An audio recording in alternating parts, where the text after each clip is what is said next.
Salut, c'est Marion Richard. Bienvenue dans cette vidéo. Je t'accueille sur mon canapé. Après avoir eu beaucoup de mal à trouver un endroit calme pour pouvoir enregistrer une vidéo, tu sais que Toulouse est une ville assez bruyante, c'est la ville où j'habite.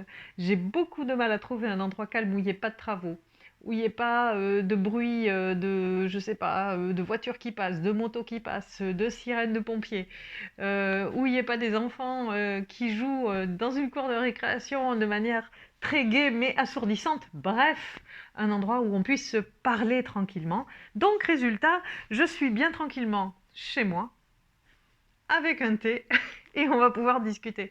Et je te propose donc une discussion aujourd'hui sur la manipulation.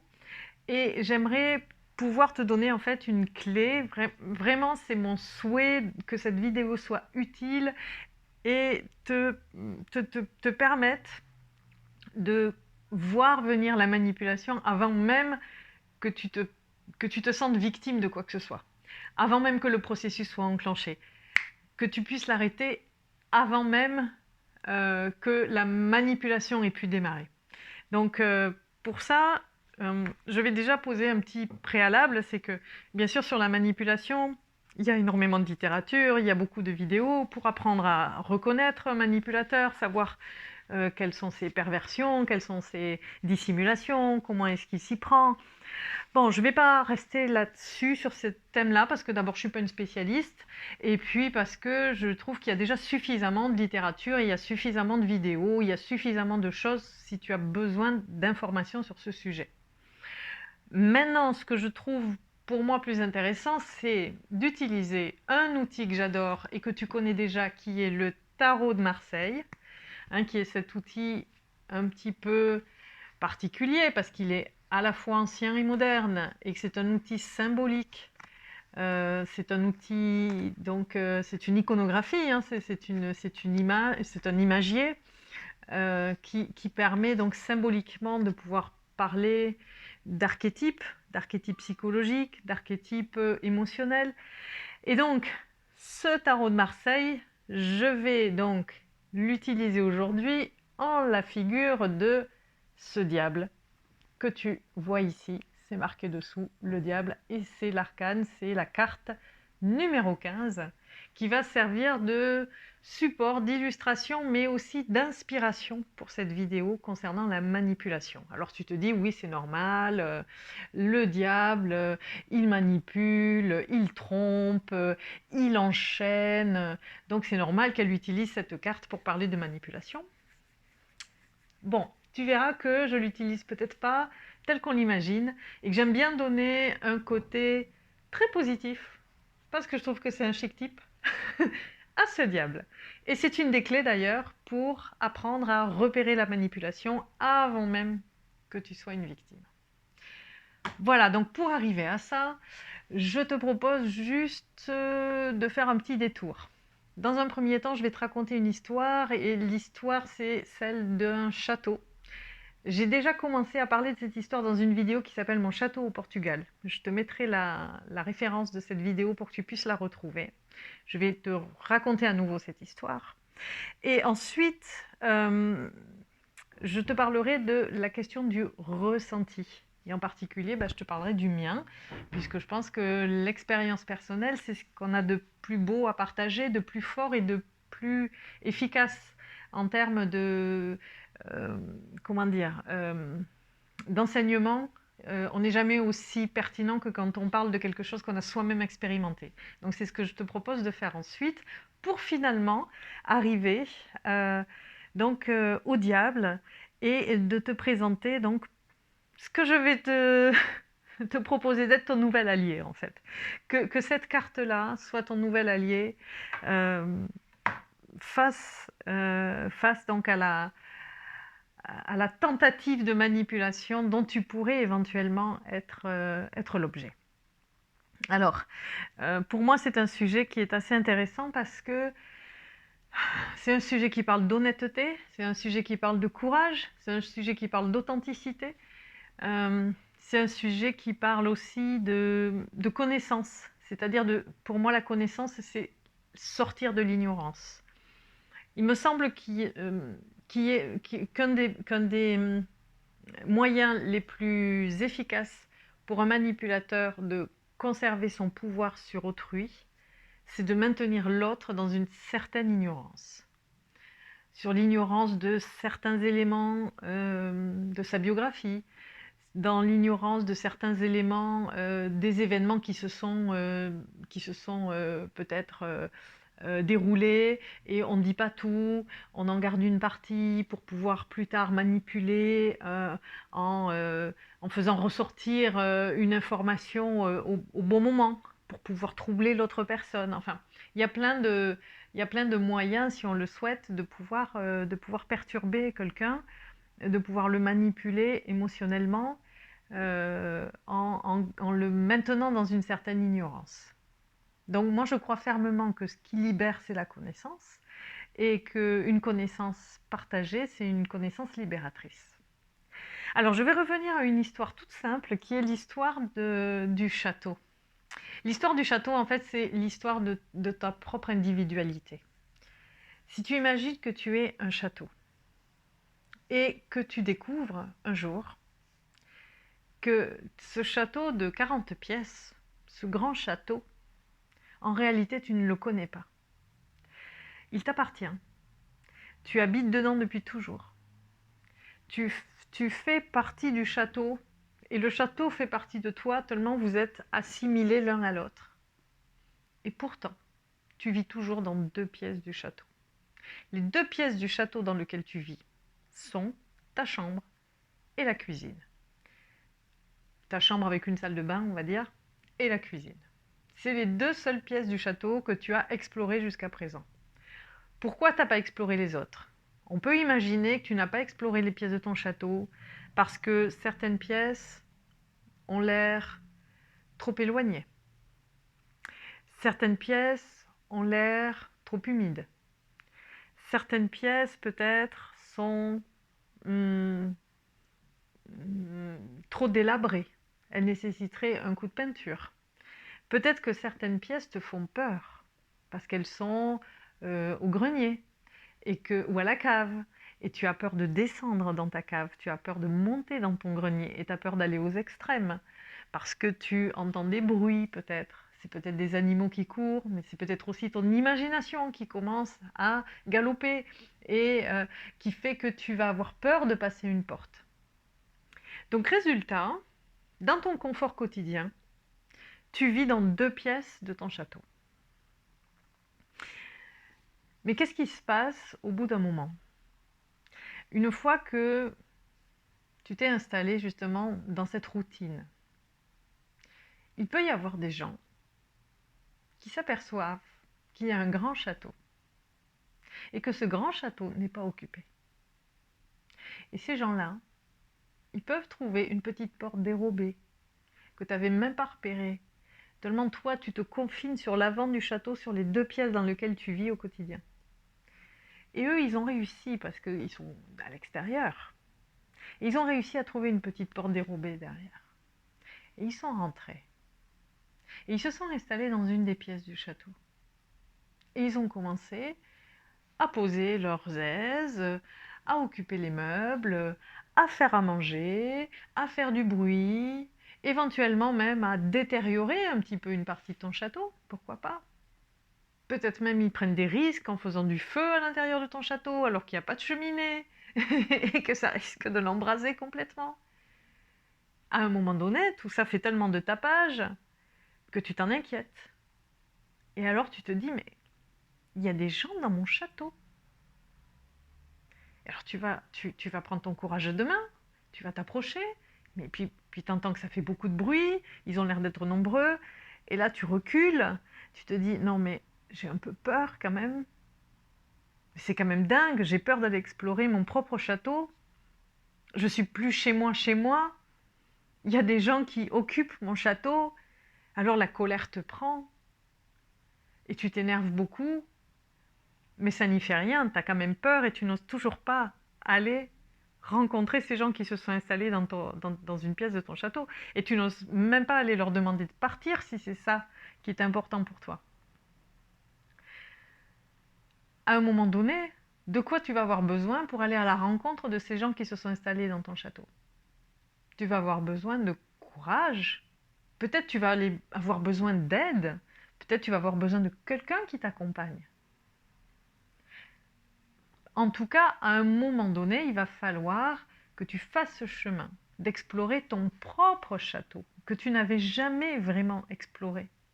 C'était une pièce où tu n'étais peut-être jamais allé, que tu vas découvrir à cette occasion-là.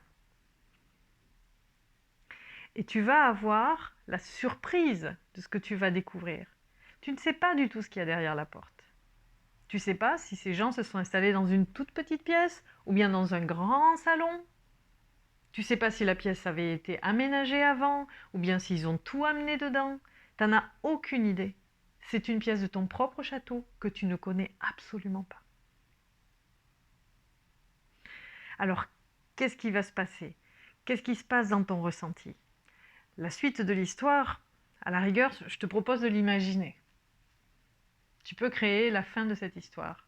Moi, ce que je vais t'inviter à faire pendant cette vidéo sur la manipulation, c'est de bien garder en mémoire le ressenti que tu peux avoir, ton ressenti intérieur, émotionnel, quand tu découvres qu'il y a quelqu'un dans ton château. Quand tu découvres que tu n'as pas le courage, que tu as peur, que tu es tétanisé à l'idée d'explorer ton propre château, et que même peut-être tu vas laisser quelqu'un dans ton château parce que tu n'auras pas l'élan, tu n'auras pas les ressources, tu n'auras pas l'énergie de leur demander de partir et à ton tour d'occuper ton château.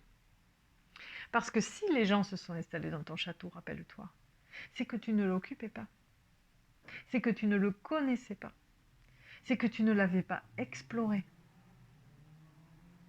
Alors pour moi, cette histoire de château, tu vois, ça vaut vraiment pour comparaison. C'est une comparaison de mon propre intérieur, de ma propre individualité. Il y a des pans entiers de ma vie que je ne connais pas. Il y a des pans entiers de mon existence que je n'ai pas encore explorés. Il y a des dimensions de mes émotions que je n'ai pas eu le courage d'aller voir. Il y a des traumatismes que je n'ai pas revisités. Alors bien sûr, je peux avoir besoin d'aide. Je peux avoir besoin de quelqu'un qui m'accompagne dans ce chemin. Il y a des gens dont c'est le métier de faire ça. Il y a des coachs, il y a des psys, il y a des médiateurs. Enfin, il y a plein de compétences qui existent pour t'accompagner. Mais in fine, qui fait le mouvement? In fine, qui va aller explorer son château ou qui ne va jamais l'explorer? C'est toi. Qui ressent la peur? Qui ressent éventuellement même la honte de ne jamais avoir eu le courage d'explorer son château? Et qui n'a surtout pas envie de parler de ça en public, tellement la honte le prend, rien qu'à l'idée de dire « il y a des squatteurs qui sont venus dans mon château parce que j'ai abandonné mon château, parce que je ne le connais pas, parce que j'ai vécu toute petitement dans mon confort et j'ai abandonné mon château à des squatteurs indélicats. » Et donc il y a une honte qui est associée à ça. Alors tous ces ressentis, moi j'aimerais qu'on s'y arrête un tout petit peu, parce que c'est les ressentis qu'on a quand on est dans situation de commencer à se faire manipuler. On peut avoir au début l'impression que pourquoi pas, après tout, il y a bien des gens qui peuvent s'installer puisque c'est un endroit où je vais jamais. Et je m'en fous. Pourquoi pas? Il peut y avoir une désinvolture aussi. Il peut y avoir un ressenti, un petit sursaut d'orgueil. Tu vois? Il peut y avoir, bien entendu, on l'a évoqué, la peur. La peur parce que le squatteur, donc tu commences à comprendre que le squatteur c'est le manipulateur, n'est-ce pas? Le squatteur est en train d'explorer une pièce de mon château que j'ai jamais eu le courage ou que j'ai jamais eu l'idée même d'aller explorer.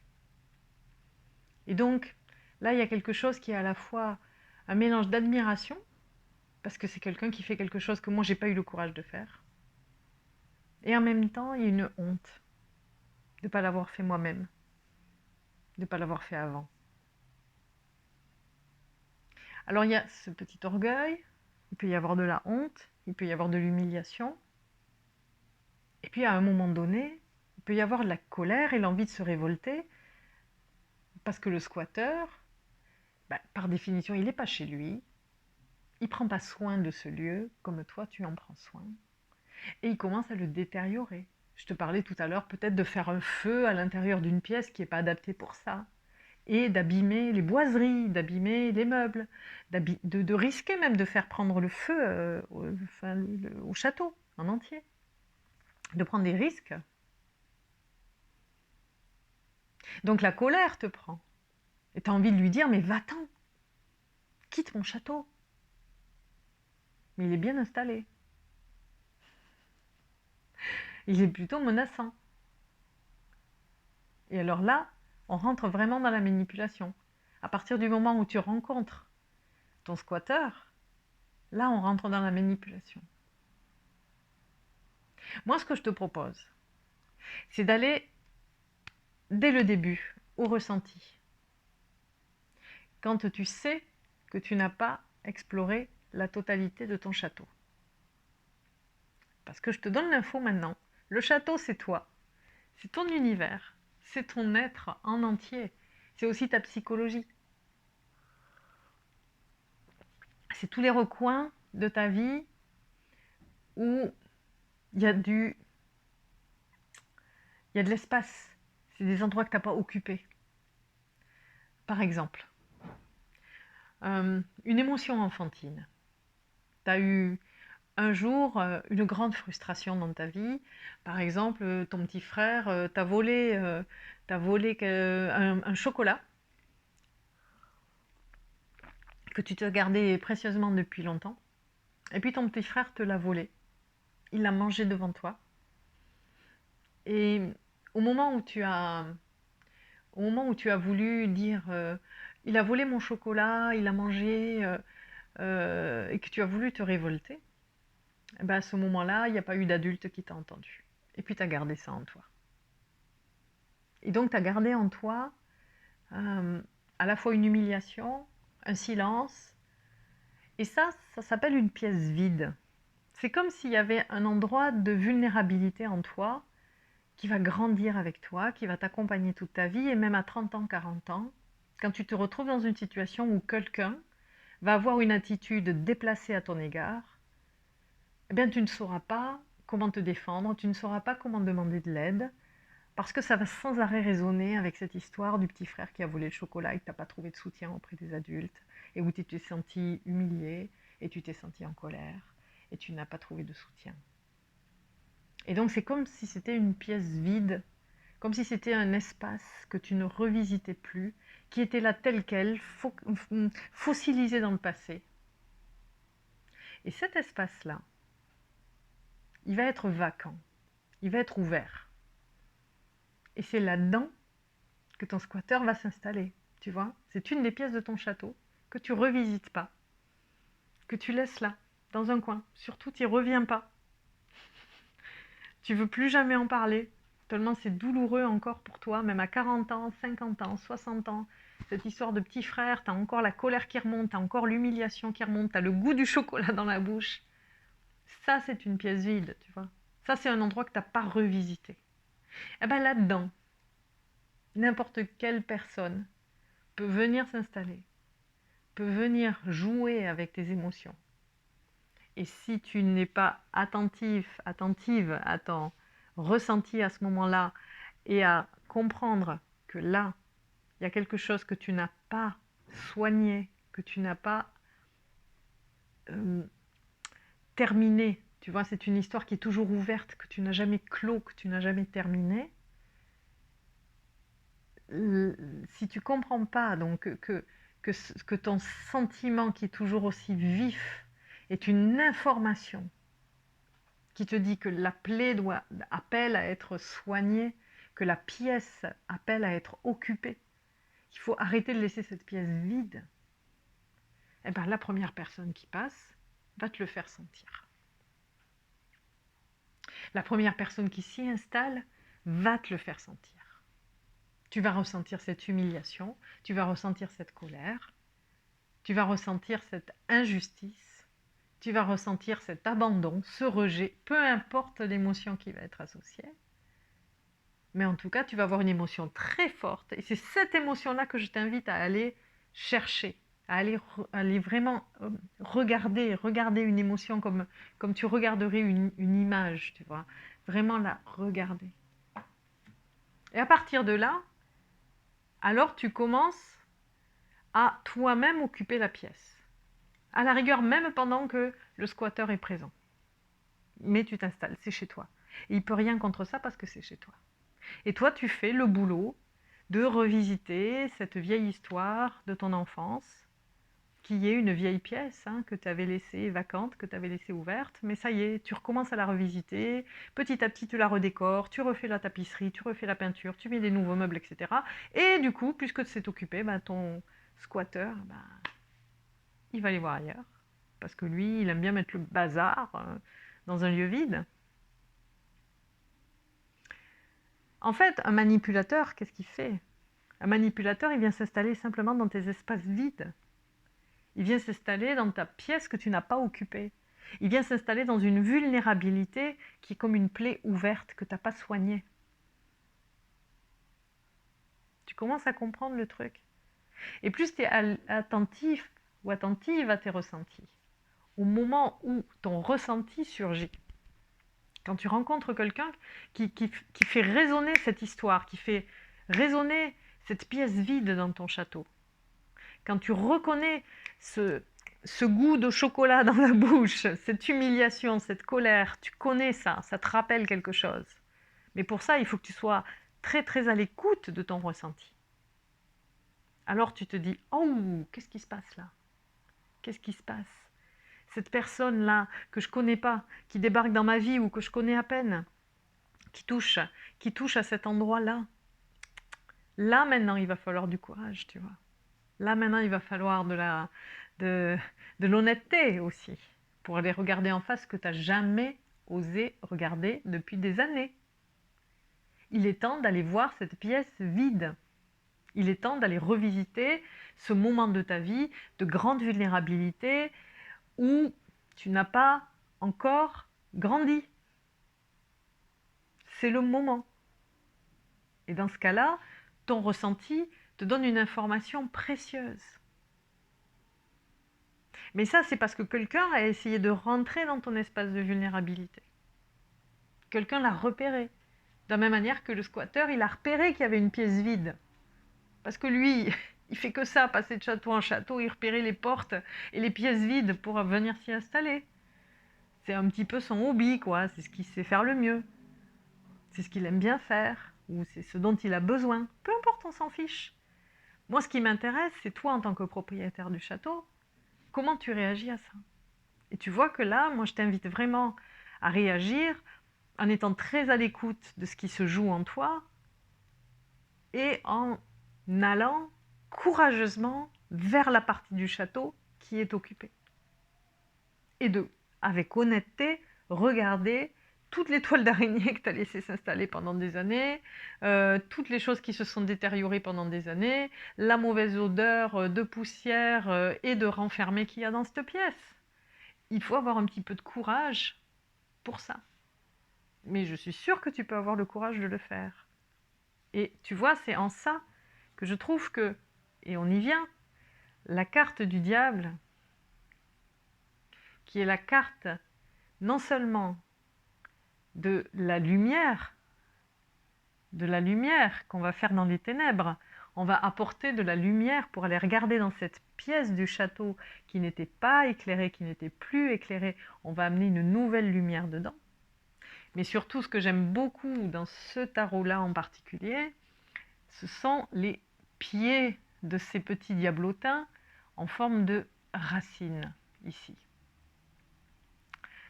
Et pour moi, avec cet élément de la carte, le fil est ouvert, ou en tout cas le chemin est ouvert vers une compréhension du diable comme un allié qui va me montrer le chemin un peu comme le lapin blanc d'Alice, qui va me montrer le chemin de l'enfance. il va me renvoyer vers toutes ces pièces vides de mon histoire. D'ailleurs, c'est l'enfance ou pas l'enfance d'ailleurs, hein. Mais en tout cas, c'est mon histoire. C'est ce qui m'a construit. C'est ce qui fait que j'ai plein d'endroits où il y a des vulnérabilités, où un squatteur peut s'installer, où un manipulateur peut se présenter. Mais ce qui va être décisif, c'est que cette carte-là, c'est la carte qui va me permettre de remonter le tunnel, le couloir, le chemin, et de remonter vers la racine, vers l'origine de ce ressenti. Ça, c'est la puissance de cet arcane. Alors, la question, c'est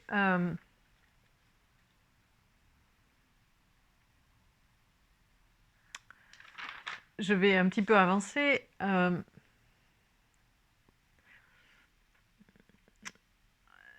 Je voudrais, voilà, la question c'est comment est-ce qu'on peut regarder ce diable sans en avoir peur? Alors, je vais me rapprocher un petit peu de toi. Tu vois que ici, le diable, il est bleu. Il présente donc une tête un petit peu chiffonnée où il louche, donc, et où il a un visage assez disgracieux. Il a des ailes de chauve-souris. Il porte donc un flambeau. Il a des bras qui se finissent par des mains crochues. Et il y a deux petits personnages ici couleur chair. Donc ils sont, eux, un signe de complète immaturité puisqu'ils ont des bois sur la tête. Donc ils sont un petit peu végétaux, un petit peu animaux puisqu'ils ont ces petites oreilles pointues, ils ont ce petit air un peu étrange, hein. Végétaux, donc c'est aussi en référence à ces racines, à ces pieds racines ici, dans le noir, dans l'humus du sol. Et ils sont donc aussi humanoïdes, hein. Et bien sûr, le côté animal, c'est aussi les petites queues qu'ils ont là. Ce sont des personnages tout à fait immatures, ce sont des personnages qui ne sont pas encore complètement humains. Et pour moi, cette immaturité, c'est notre immaturité émotionnelle. C'est ce qui fait que je suis enchaînée, je ne suis pas libre, parce que je n'ai pas accédé encore à une maturité qui me permet d'écouter mes ressentis dans le calme, dans le courage, des fois dans des situations qui nécessitent de prendre sur moi pour revenir vers mes sentiments, hein, vers mes ressentis. Donc il y a une symbolique en fait, hein, ça renvoie au fait, cette immaturité, ça renvoie au fait de ne pas avoir encore exploré des parties de mon château. Hein, c'est un peu une certaine ignorance, hein, qui est associée. C'est aussi une certaine fainéantise, un certain laisser-aller. Ça fait partie de tous ces défauts qu'on pourrait associer au diable, hein. Le diable, il est plein de défauts. Il est plein de choses qui ne sont pas des choses qu'on a envie d'être ou qu'on a envie de développer. On n'a pas envie d'être couard, on n'a pas envie d'être malhonnête, on n'a pas envie d'être feignant. Bah pourtant, voilà, c'est ça aussi que le diable met en lumière, hein. C'est nos petitesses, c'est notre immaturité, hein, notre manque de courage aussi, notre manque de courage. Avec les racines, par contre, là, on plonge dans quelque chose qui est notre sol, hein, qui est notre origine. Et donc, c'est peut-être à travers cette immaturité, à travers ces sentiments un peu aigus, un peu désagréables que je ressens, c'est à travers ces sentiments, justement, que je peux avoir accès aux pièces du château. C'est bien parce que je me sens dérangée par le bruit qu'il y a dans les pièces du château. C'est bien parce que je me sens humiliée, hein, j'ai ce sentiment d'humiliation, d'être occupée dans mon propre château, enfin d'avoir des gens qui prennent leurs aises dans mon propre château, et je ressens cette humiliation au plus profond de moi. C'est bien parce qu'il y a ces émotions qui me traversent que je peux, si je le souhaite, avoir le courage d'aller visiter mon château et d'aller à nouveau occuper les pièces vacantes. Donc, les racines, c'est celles qui vont me montrer le chemin justement hein, de ces émotions enfouies, de ces émotions et de remonter le chemin de ces émotions. Tout à l'heure, je te parlais de cette anecdote d'un élément de l'enfance, avec un élément qui n'a pas été soigné, qui n'a pas été revisité de l'enfance et qui est toujours là. Donc l'émotion, elle nous ramène vers ce passé, vers ce passé toujours présent, toujours vif. Donc pour moi, laisser un manipulateur trop longtemps installé, c'est pas faire le jeu du diable comme si le manipulateur était le diable, mais c'est ne pas utiliser l'énergie du diable. C'est de ne pas utiliser l'énergie de mes émotions, l'énergie de cette lumière, hein, qui va être cette connaissance mentale qui va me permettre ensuite d'analyser la situation et de recommencer à occuper les pièces de mon château, petit à petit, par des efforts volontaires. Parce que le diable a cette opiniâtreté, hein, à ne pas lâcher les choses, à ne pas se défaire facilement des choses. Et donc je mets le diable dans mes alliés, je mets le diable de mon côté. Parce que le diable peut m'aider à faire le boulot. Il n'y a personne qui va faire le boulot à ma place. Donc c'est à moi d'oser le regarder en face. C'est à moi d'apprendre à avoir le courage de le regarder en face. Et de voir aussi où il se joue de moi, où il se moque de moi. Et d'avoir le courage, avec honnêteté, de dire oui, des fois je suis quelqu'un de ridicule. Et j'ai été ridicule. Et je n'ai pas eu je n'ai pas eu le ressort de réagir correctement. Et c'est ok, ça arrive à tout le monde. Mais il faut avoir le courage de le regarder en face, ce diable. Il nous tend un miroir extraordinaire, et un miroir de lumière en plus, un miroir qui va nous permettre d'aller soigner la plaie ouverte. Laisser une personne mal intentionnée te faire croire qu'elle va occuper ton château à ta place, et que c'est ok, tu comprends que dans ces conditions-là, c'est juste pas possible. Tu laisses plus personne occuper ton château. Tu laisses plus personne occuper des zones de vulnérabilité. Tu as le courage d'aller les regarder toi-même. Tu dis merci, sympa. Tu m'as montré qu'effectivement il y avait un endroit où il y avait des sentiments désagréables, il y avait des émotions qui remontaient, il y avait des choses que j'avais pas vraiment envie d'aller voir, et que maintenant, grâce à toi, tu m'as forcé à aller les voir. Ok, merci, va-t'en, j'occupe maintenant mon espace de vulnérabilité, j'occupe maintenant ma pièce du château. Et là, le squatteur, il s'en va. Il n'a plus de raison de rester puisque tu occupes la pièce de ton château. Il n'y a plus aucune raison que le manipulateur reste quand tu soignes la plaie ouverte qui a fait qu'il s'est installé dedans. Si tu la soignes, il a plus de raison. Il n'a plus de raison de venir s'en nourrir. C'est terminé. Donc plus tu es rapide à écouter tes émotions, plus tu es rapide à venir regarder ton diable en face, à te confronter à sa réalité, à remonter dans les racines, vers ton immaturité, à quel moment tu n'as pas pris tes responsabilités. Et désormais à les prendre, enfin, à les endosser, à les accueillir, à soigner tes plaies, à soigner ou à réparer les parties de ton château qui méritent d'être réparées. Alors, à partir de là, ça peut aller très vite. Et il n'y a même pas encore de manipulation. Il y a juste quelqu'un qui a tenté, qui a mis un pied dans une pièce de ton château, ça a suffi, ça a déclenché le sentiment, ça a déclenché tout le processus d'aller voir ce qui se passe, tu arrives avec ta lumière, et hop, chut, le squatteur il s'en va. Le manipulateur, il s'en va. Soit il arrête la tactique, soit il disparaît de ta vie. Si c'est quelqu'un de vraiment pervers et qui se nourrit de tes vulnérabilités non soignées, il va disparaître de ta vie. Elle va disparaître de ta vie, cette personne.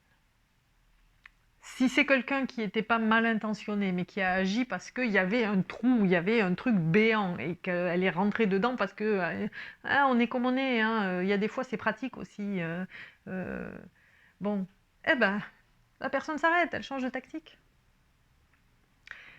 Donc, le diable, c'est celui qui t'ouvre la porte à ton autonomie, à ton indépendance, à reprendre la liberté d'occuper ton territoire intérieur. C'est lui qui va te permettre de te soigner. Et il faut du courage pour ça. Et il faut du courage. Et je pense que la carte du diable, c'est aussi la carte du courage. C'est aussi celle qui te permet de dépasser tes peurs, d'aller au-delà de tes blocages, d'aller au-delà de tes angoisses. Écoute tes ressentis. Et utilise le manipulateur grâce au soutien donc, de cette carte-là. Utilise le manipulateur pour toi-même, à ton bénéfice. Il te montre quel endroit de toi est vulnérable, quel endroit tu n'es pas allé soigner. Donc, à la rigueur, on peut lui dire merci. Merci d'avoir tenté la manipulation, parce qu'elle n'a pas réussi. Merci d'avoir tenté d'occuper cet espace que j'avais laissé vacant. Mais maintenant, avec mon diable, maintenant avec mon outil de descente dans mes racines, de descendre dans mon inconscient, de descendre dans mes peurs, de descendre dans tout ce qui me faisait tellement flipper et que j'avais laissé à l'abandon dans ma vie, eh bien je descends là-dedans et je vais occuper. Alors, et je vais soigner, et je vais réinvestir des espaces de ma vie que je vais nourrir à nouveau et que je vais soigner. Et là, je n'ai besoin de personne pour ça. Je peux avoir besoin d'un accompagnant, je peux avoir besoin d'un thérapeute. Et un thérapeute, ça peut être quelqu'un qui porte une lumière. Je peux avoir besoin d'un coach, je peux avoir besoin d'un ami, je peux avoir besoin d'une lecture, je peux avoir besoin de cette vidéo, si c'est le cas. En tout cas, la seule ressource essentielle, ça reste ton courage. D'accord ? Et c'est ça que je voulais partager avec toi, et c'est pour ça qu'il me semble essentiel d'avoir le courage de considérer que la carte du diable, le 15, est une carte bénéfique, est un allié dans le cadre donc d'un risque de manipulation. Et peut-être tu y penseras un jour, si tu as un ressenti désagréable, le sentiment que quelqu'un rentre dans ton espace de vulnérabilité et que c'est un espace que toi-même tu n'avais pas visité. Et c'est bien justement ça la question. Les espaces que toi-même tu n'as pas visités n'autorisent personne à aller les visiter. Il faut que tu sois la seule personne, la première et la seule personne à les visiter. D'abord parce que c'est ton château, c'est ta pièce. Mais surtout parce que personne n'a le droit de squatter et de venir manipuler des espaces de ta vie que toi-même tu avais laissé de côté, peut-être, parce que tu avais décidé de les soigner plus tard. Personne n'a le droit de faire ça à ta place. Personne.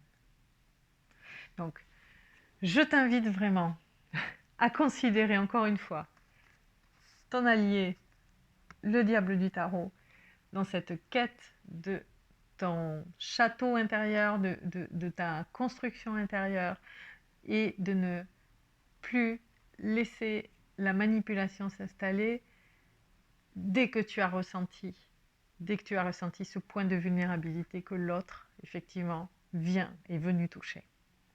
C'est juste le déclic. Tac. Et je voudrais qu'une tentative de manipulation reste où elle en est, c'est-à-dire juste à... J'y arriverai pas. Voilà. Juste faire le déclic. Et à partir de là, lui, il rentre en jeu. Et c'est parti, vous partez plonger dans ton inconscient, plonger dans tes souvenirs, plonger dans tes douleurs, plonger dans tes tristesses, plonger dans tes humiliations enfantines, plonger, plonger, plonger. Mais occuper, soigner, remplir, adoucir. Et ne pas laisser les autres faire le boulot à ta place. Voilà, c'est une vidéo un peu longue, mais voilà, j'espère que tu m'as suivi, que tu es encore là. Je t'invite à laisser un pouce si c'est OK pour toi. Éventuellement, à commenter si tu ressens ça aussi, si tu ressens cette importance d'occuper les pièces de ton château. Si pour toi ça peut avoir été une aide d'entendre cette vidéo, quelle est aussi toi ta clé? Comment tu peux déjouer et repérer un manipulateur? N'hésite pas à le partager en commentaire, ça peut être très intéressant pour les gens qui les lisent et nous tous, on peut être confrontés, on est confrontés à des tentatives d'intrusion dans nos intimités. Voilà, donc abonne-toi à la chaîne. Il y a des vidéos sur le développement personnel, le marketing et aussi le tarot. Moi, j'aime beaucoup relier les choses entre elles. J'aime bien faire des passerelles et cette vidéo en est un exemple. J'espère que ça aidera. N'hésite pas à me laisser donc des messages et on se retrouve très bientôt. Occupe ton château. Je t'embrasse. On grandit ensemble.